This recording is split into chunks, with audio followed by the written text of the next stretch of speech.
I knew what my day would look like. I knew the first half would be you and him talking, and the second half would be you waiting. There would be a lot of silence and sort of contemplative, you know, what do you actually do with the last few hours of your life? If you go in believing that you are going to die, what do you choose to do? Especially when you live on like an isolated farm in the middle of nowhere. Like, what might those choices look like?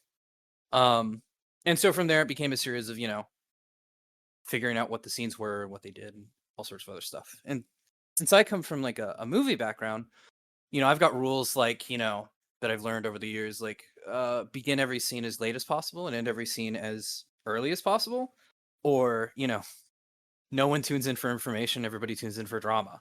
Um, so when you're doing that, you're not thinking about scenes in terms of like uh here I should probably provide you this information about the farmer doing his lore. One negative review for the game actually was somebody saying they didn't like the game because they didn't if they hadn't read the store description, they wouldn't have known that the player was getting rid of bodies for the mob. And it's like, that's kind of the point. Like, these guys aren't going to talk about what they're actually talking about. They're going to talk around it.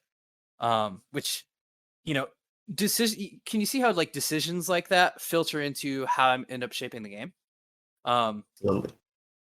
Yeah, so definitely. the like sort of necessities behind how I'm building the game, they drive it. They drive the creation of the game.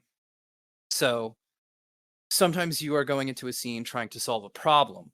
Like, I want to convey this information at this time, but you're not really trying to convey information. You're trying to, like, the audience needs to have this realization so that they can feel this. And to do that, you need to accomplish, something, right?